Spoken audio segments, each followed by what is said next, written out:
Bonjour à tous, c'est Paul Dame pour vous présenter un cours d'écophysiologie.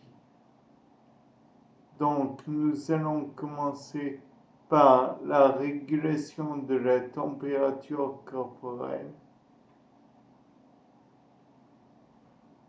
Donc, tout d'abord, la température en elle-même, c'est une grandeur physique liée à la notion immédiate de chaud et de froid, comme chacun sait, ainsi qu'à l'agitation des atomes et des molécules. Il n'y a qu'à voir dans un micro-ondes, la chaleur est due au mouvement des molécules d'eau. Mesurée en degrés Celsius, en degrés Fahrenheit ou, à ne pas faire d'abus de langage, des Kelvin et non pas des degrés Kelvin. Sachant que 1 degré Celsius est égal à 1,8 Fahrenheit, degré Fahrenheit, et 1 Kelvin. La température en Fahrenheit est égale à la température en Celsius fois 1,8 plus 32. En revanche, la température en Kelvin, c'est la température en degrés Celsius plus 273,15. Je répète, la température en degrés Celsius en degrés Fahrenheit, c'est la température en degrés Celsius fois 1,8 plus 32, tandis que la température en Kelvin, c'est la température en Celsius plus 273,15. Le zéro absolu est donc égal à moins 273 degrés Celsius ou 0 Kelvin. La chaleur, transfert d'agitation thermique entre particules, mesurée en calories.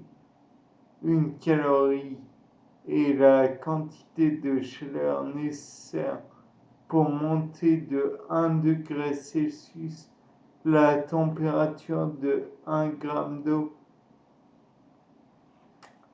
En somme, il faut se rappeler que 1 kg d'eau, c'est égal à 1 litre. Donc, par votre conséquence, 1 millilitre d'eau égale 1 litre. 1 gramme. 1 gramme égale 1 millilitre d'eau.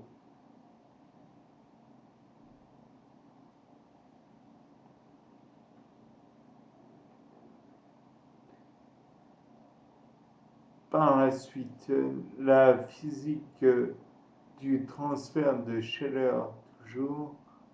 Donc la conduction, transfert de chaleur entre deux corps en contact direct, solide, liquide ou gaz.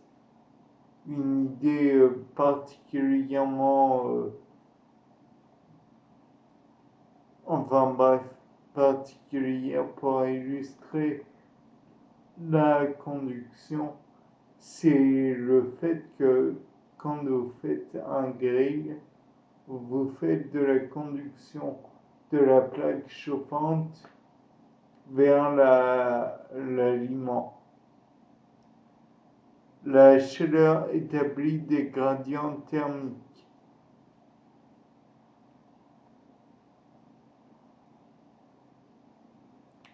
La convection, transfert de chaleur par mouvement d'un fluide. Et attention, fluide, c'est soit un liquide, soit un gaz. Fluide n'est pas le synonyme unique de liquide. Donc, convection, vous avez par exemple la main dans le four, vous ne vous brûlez pas car il y a de la convection. C'est une source de chaleur, vous ne touchez à rien, c'est de la convection. Par la suite, radiation, transfert de chaleur entre deux corps sans contact direct. Tous les objets dont la température est supérieure à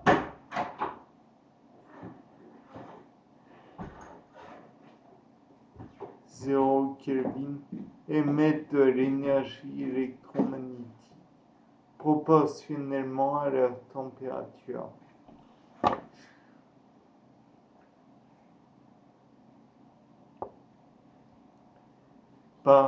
Mais rappelons que tout d'abord, échange de chaleur avec l'environnement.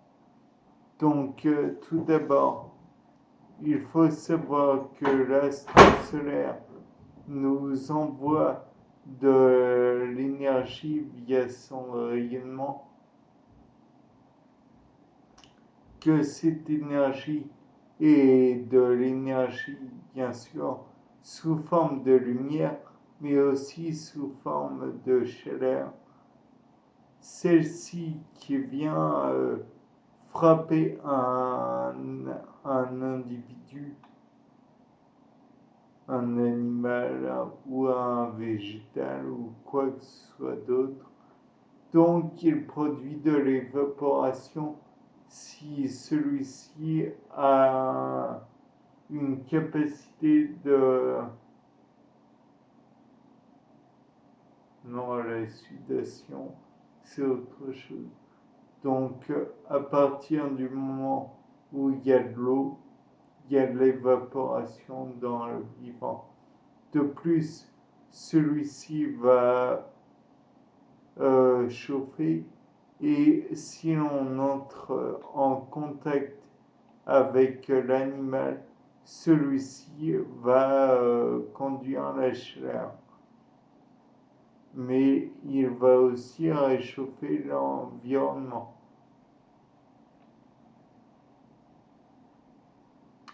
Par la suite, nous voyons que la production ou gain de chaleur, thermogénèse donc, est équivalent à la perte de chaleur, thermolyse.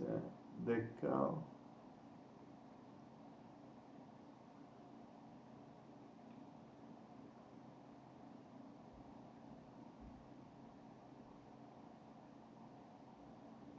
Rien ne se perd, rien ne se gagne, tout se transforme. Variation de la performance de l'organisme en fonction de la température. Chaque organisme possède un intervalle dans lequel la performance varie. On définit la température optimale comme étant celle à laquelle la performance sera maximale.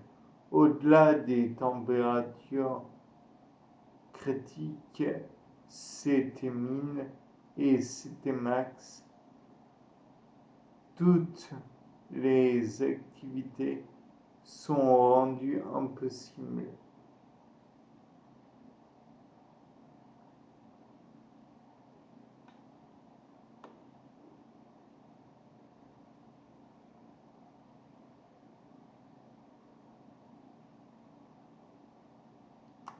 Il faudra une nouvelle fois voir les schémas car dans le cas présent, je ne peux pas vous les donner comme tels.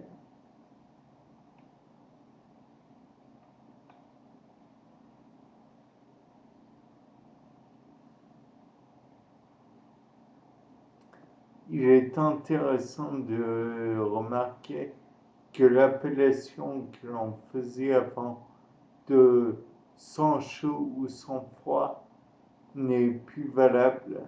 Maintenant, on utilise les termes poikilotherme pour sang froid et homéotherme pour sang chaud.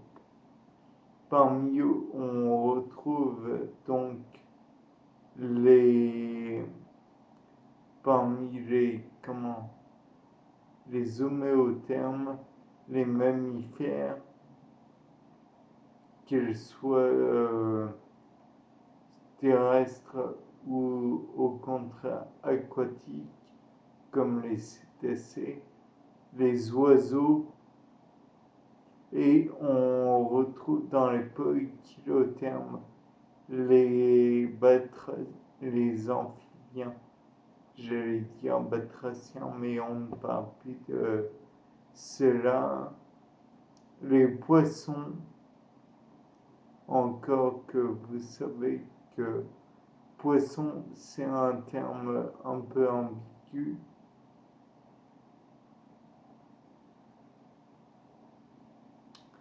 Et enfin, nous avons aussi une troisième catégorie qui regroupe en fait homéotherme et poikilotherme dans un même individu, tels que les chiens,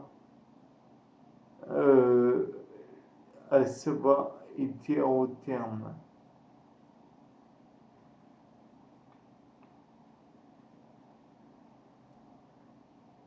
Hétérotherme, animal capable d'une régulation partielle de la température corporelle.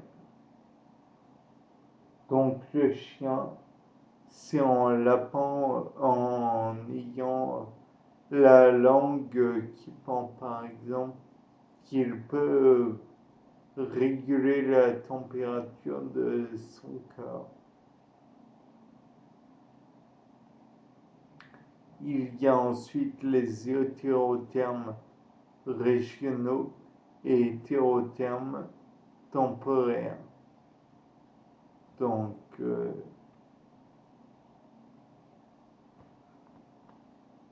hétérothermes régionaux, naturellement, vous l'aurez compris, c'est pour une région du corps seulement qui est chauffée.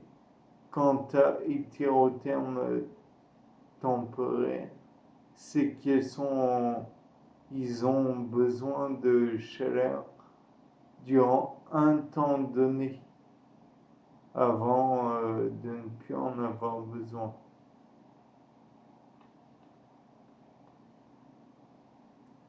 Pendant l'incubation, le python augmente de 9 fois la consommation de dioxygène pour faire monter sa température corporelle. La chaleur est produite par des contractions musculaires fortes. La femelle du python perd 30% du poids en 30 jours.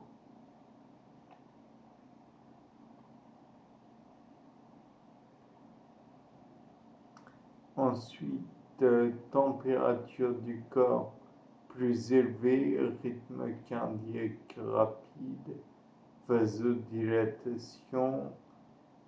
Pour un iguane qui serait exposé au soleil alors qu'il repose doucement sur un rocher,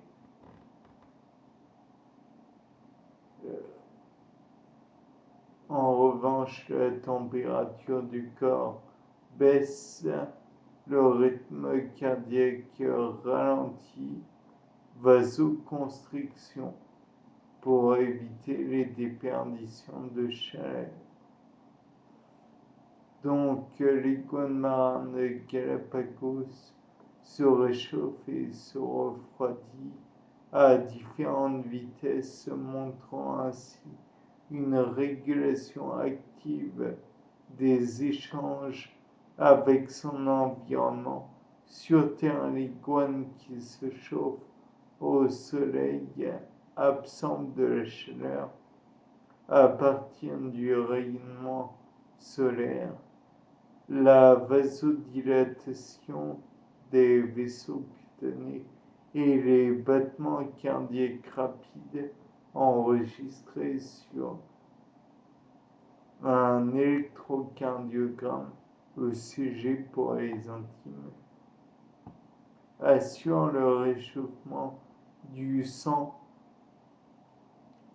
et l'efficacité circulatoire qui distribue rapidement la chaleur à tout le corps. Lorsque l'animal est sous l'eau, la perte de chaleur est retardée par un ralentissement du rythme cardiaque et une constriction des vaisseaux cutanés qui tous deux réduisent le flux sanguin vers la peau.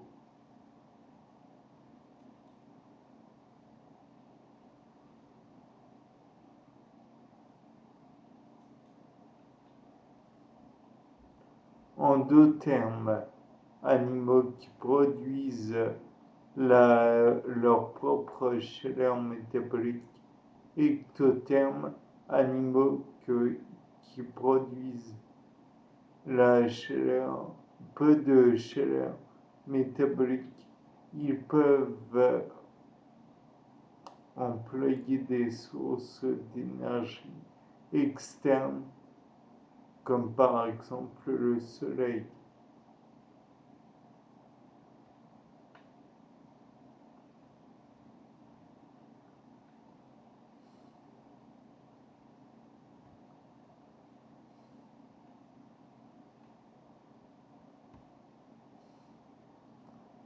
Faut vraiment voir les schémas pour bien les comprendre. Car là, dans le cas présent, c'est presque inutile à faire ce pas. Bon, là, un des schémas, c'est naturellement la peau humaine, entre autres, avec l'épiderme en surface, le derme juste en dessous, et enfin l'hypoderme.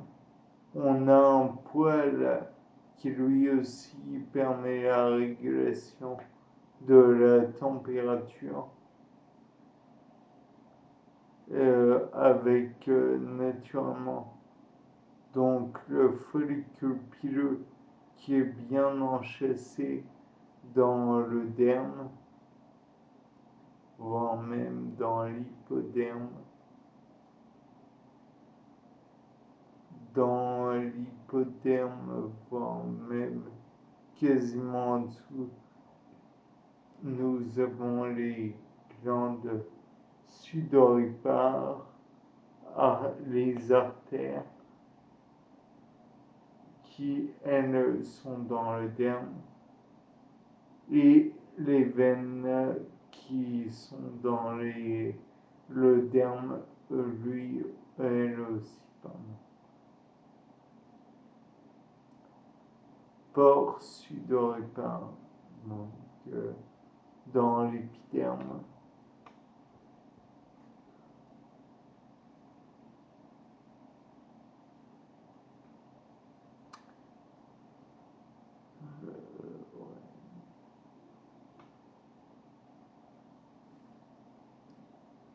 L'animal reste dans un terrier frais pendant la journée. L'humidité respiratoire se condense dans les voies nasales.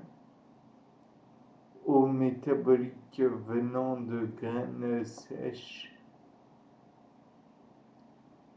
fesses déshydratées avant la défécation et enfin urine concentrée par le contre-courant de Lance de Henley.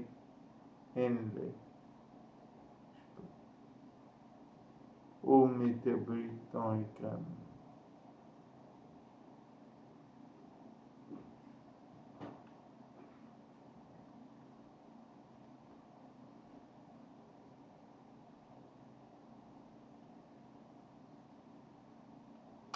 Quand l'eau est limitée, les grands animaux, comme le chameau, montrent de fortes augmentations et lentes de leur température au long de la journée.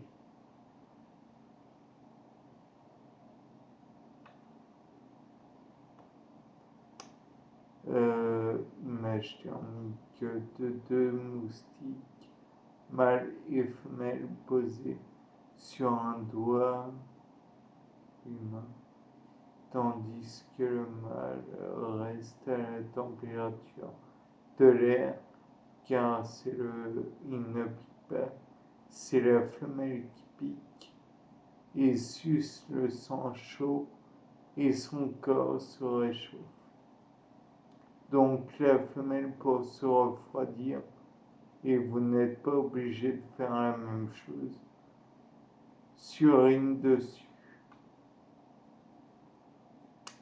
La petite gouttelette d'urine et sang s'évapore, dissipant la chaleur du corps du moustique, qui se refroidissent, comme on peut apprécier dans les images thermiques à droite.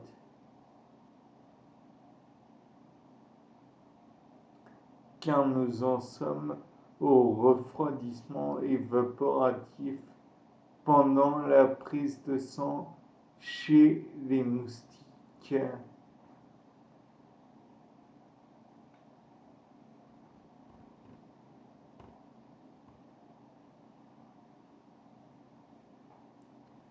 Donc là, comme toujours, même topo, il faut avoir les images aussi sous les yeux pour comprendre, mais on peut lire.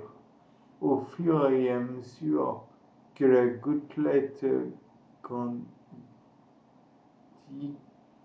la couleur de l'abdomen du moustique change graduellement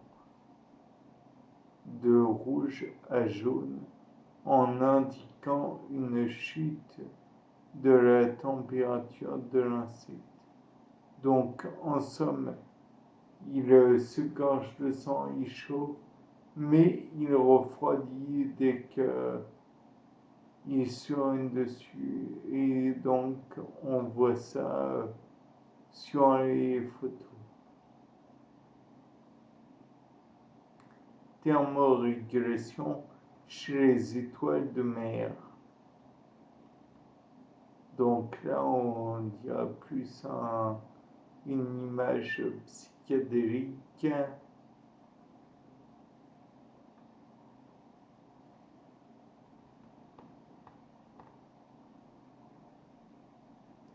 Les endothermes peuvent être régionalement des hétérothermes. Les températures des extrémités des oiseaux et des mammifères arctiques sont inférieures à environ 38 degrés Celsius à la température centrale.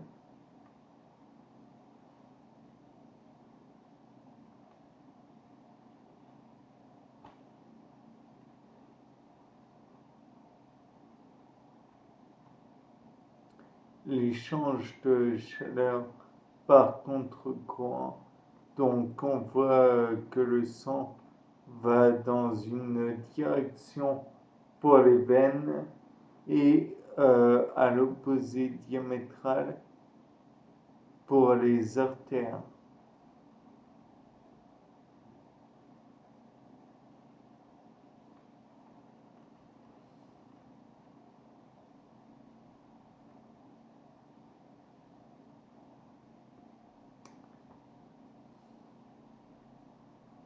Donc, dans la truffe d'un chien, on repère différentes températures.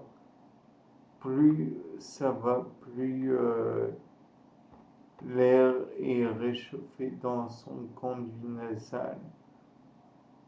Pareil pour ses pattes, on voit que aux extrémités, c'est plus froid que sous les poils.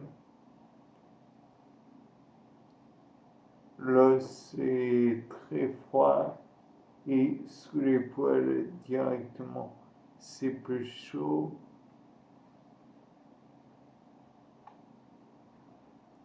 Il faudrait voir le schéma là encore une fois. Ensuite, échange de chaleur par contre-courant, donc diminution du gradient de la température. Donc eau chaude, elle circule dans un tuyau qui est replié et ce tuyau fait fondre de la glace alors qu'il n'est pas tout à fait en contact avec le dit tuyau. La glace fond sans être en contact avec le tuyau. Convection.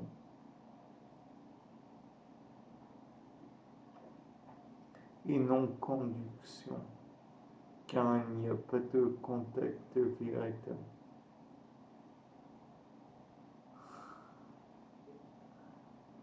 L'échange de chaleur par contre-courant, la rétromirabile,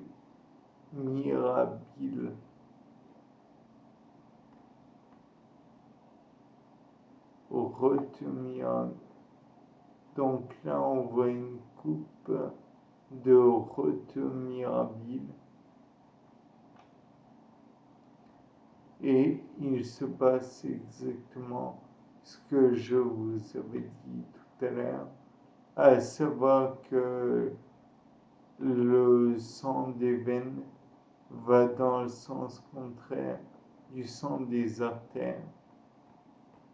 Puis ensuite, on voit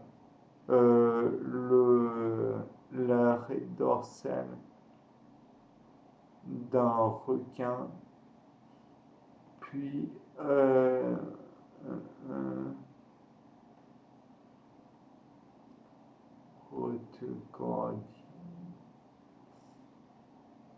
donc on voit le système veineux dans la tête d'un chien, sachant que les veines et les artères vont d'abord irriguer le cerveau, puis en s'entortillant entre guillemets autour des veines, les veines vont jusqu'à la truffe échangeur nasal et là ces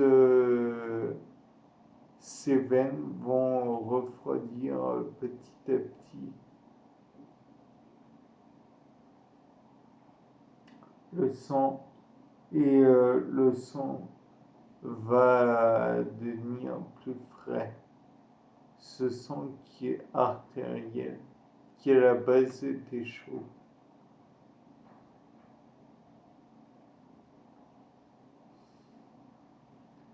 On pourrait faire un lien avec les centrales nucléaires, mais le temps nous est compté. Donc, nous ne forcerons pas les choses là-dessus. Donc là, on a le schéma d'un mouton ou d'un individu Oui, j'ai dit mouton, mais pas forcément.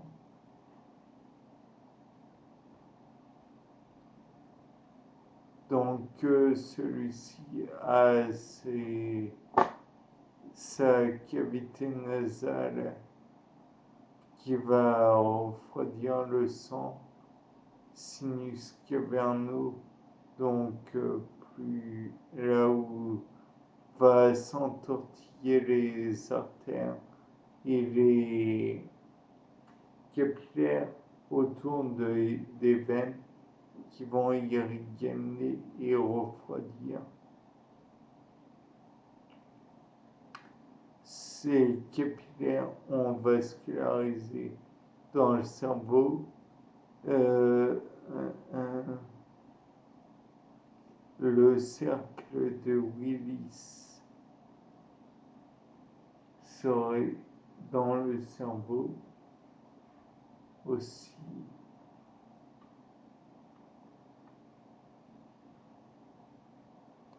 Il faut vraiment avoir les schémas pour comprendre tout ça.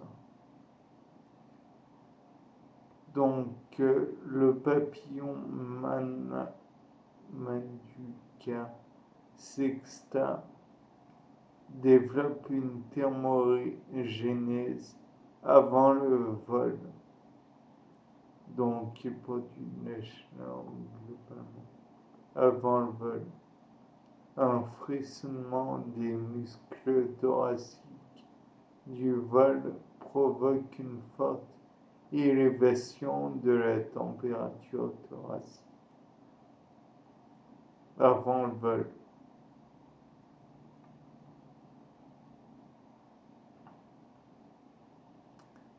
Par la suite, nous voyons échangeur de chaleur thoracique, aorte, échangeur de chaleur abdominale, cœur. Illustration des mécanismes utilisés par les lépidoptères cuculidés en haut et Manduca sexta en bas. Concernant la gestion de la température thoracique, les flèches indiquent la direction de circulation de l'hémolymphe. L'hémolymphe froide en noir, en provenance de l'abdomen, se réchauffe progressivement au contact des muscles alaires et est pulsé dans la direction opposée de nouveau vers l'abdomen. Chez les cuculidés, il y a deux zones d'échange de chaleur à contre-courant, tandis que M sexta, je ne vous rappelle pas que c'est Manduca sexta, utilise son abdomen comme un radiateur et gère sa température thoracique en ajustant la vitesse de régulation de l'hémolymphe.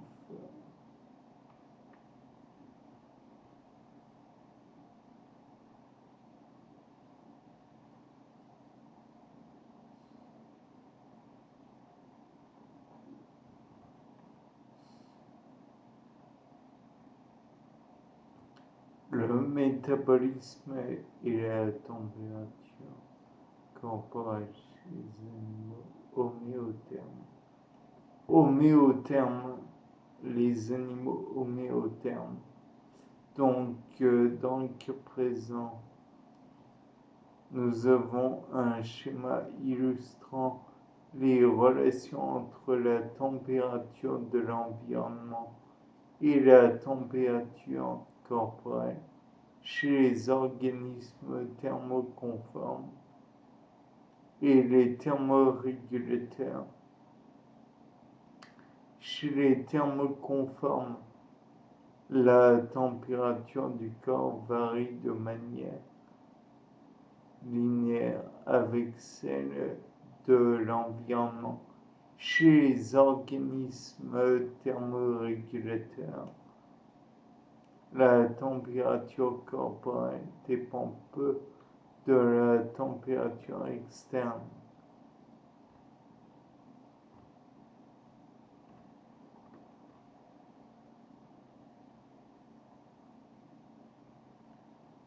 Donc, métabolisme et température corporelle, zone de neutralité thermique, hypothermie, hyperthermie, taux métabolique, zone de régulation métabolique, barrière BMR,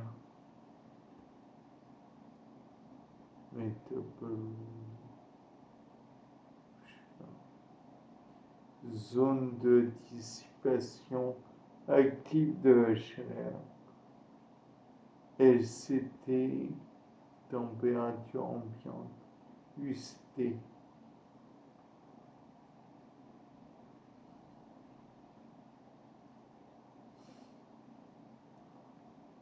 Zone de neutralité thermique. Donc là, on a la thermogénèse ou thermolyse. Les espèces tropicales maintiennent un taux métabolique constant sur un intervalle étroit de température. Paresseux, singe, homme, ouistiti, écureuil, ours polaire, chien esquimau, renard arctique. Les espèces arctiques maintiennent un taux métabolique constant dans un intervalle large de température. Le contrôle central de la température corporelle chez les animaux homéothermes, Homo sapiens peut-être.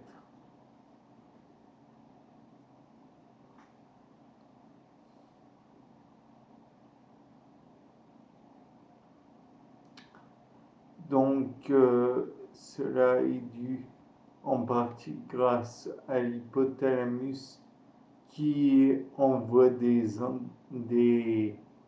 ordres pour refroidir aux glandes sudoripares si la température du corps augmente trop naturellement.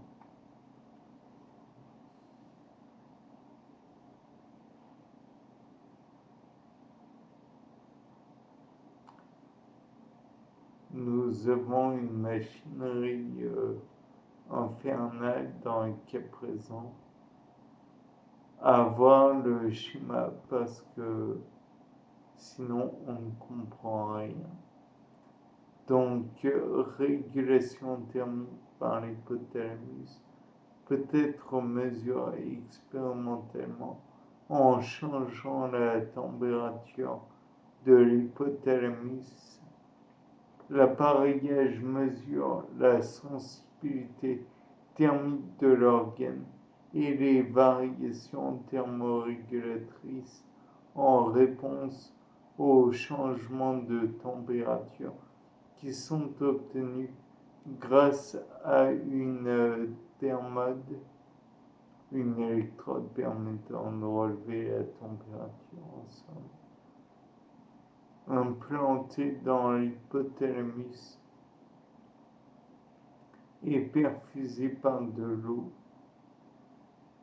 L'intensité du métabolisme et les pertes d'eau par évaporation sont mesurées analysant l'eau, l'oxygène, le dioxyde de carbone dans l'air sortant, chambre à un métabolisme à une température constante de thermostat of vertebrate animals.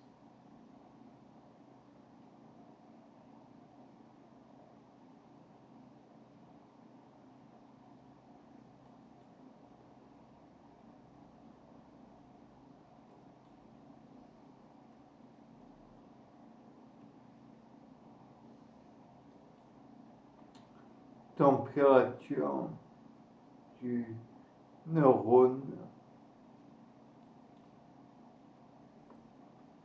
donc chez le lapin, quand la température ambiante est de 10 degrés Celsius, les pertes de chaleur par les oreilles augmentent brutalement. Quand la température centrale augmente, la température centrale est augmentée en obligeant les lapins à courir sur un tapis roulant. Quand la température passe au-dessus de 39,5 degrés Celsius, le flux sanguin augmente au niveau des oreilles, élevant leur température et assurant une déperdition de chaleur donnée en watts.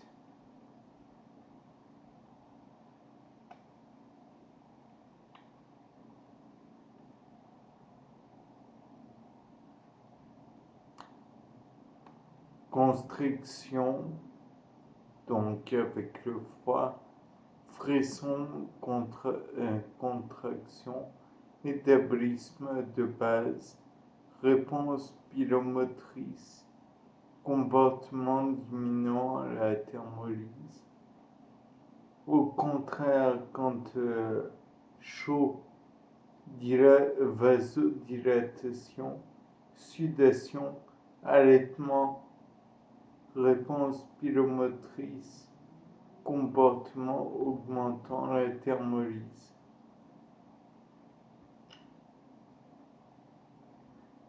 Tous les deux sont des centres régulateurs hypothalamiques qui est lui-même mis à contribution lors des différentes températures que l'on a vues précédemment.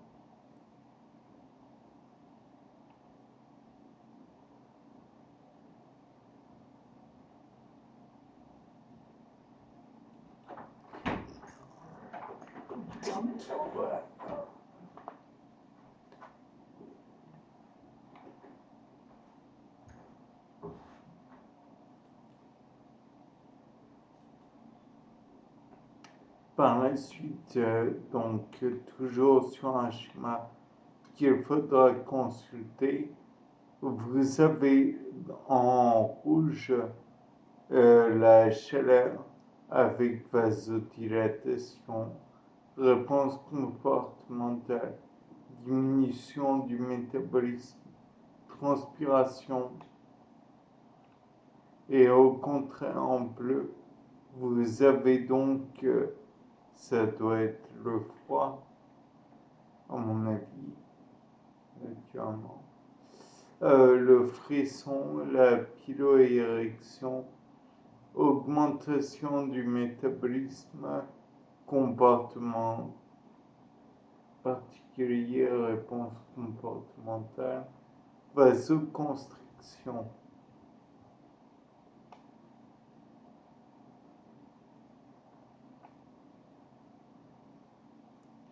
Tolérance au froid.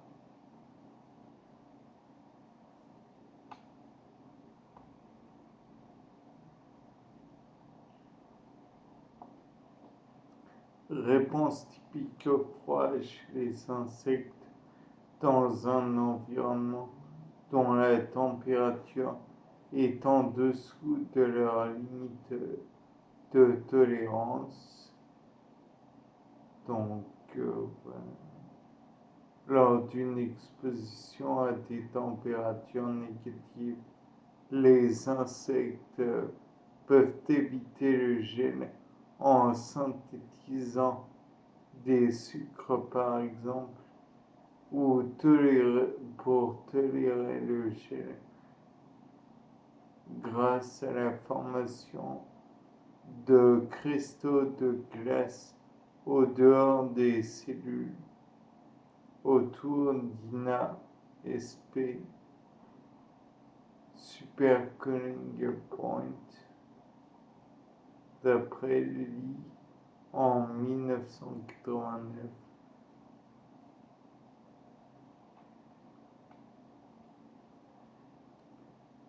Tolérance au froid, évitement du gel super froid donc. Tolérance au gel, cristallisation contrôlée.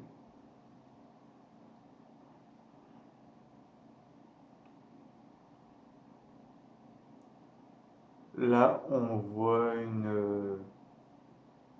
4 schémas, donc l'un super refroidissement avec des... Non, il vaut mieux que vous voyez le schéma par vous-même. C'est mieux que d'essayer de les décrire.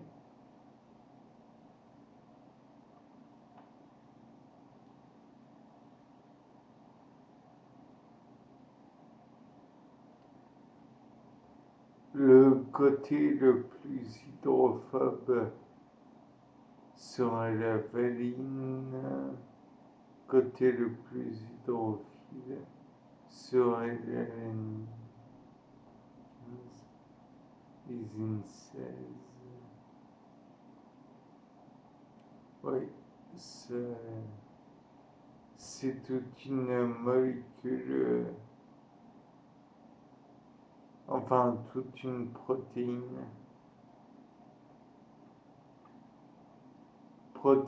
de choc thermique. Donc ça devait être ça qui était schématisé sur la diapo précédente.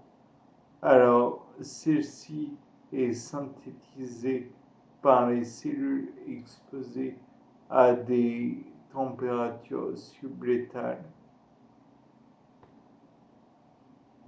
Protéines de 30 à 110 kilodalton qui protège l'intégrité cellulaire. En anglais dans le texte, Heat Shock Protein. Oui, j'ai un accent anglais assez prononcé, mais pas des plus terribles. Protéines de choc thermique. Donc, vous avez la protéine, un stress. Le stress provoque la dénaturalisation des protéines.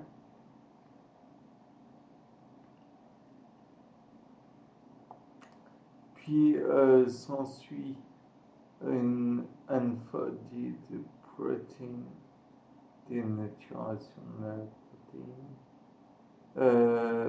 Les HSP aident au repliement, donc là elle redevient correcte, elle se replie, elle requiert une conformation spatiale et ça permet de redevenir une protéine valable.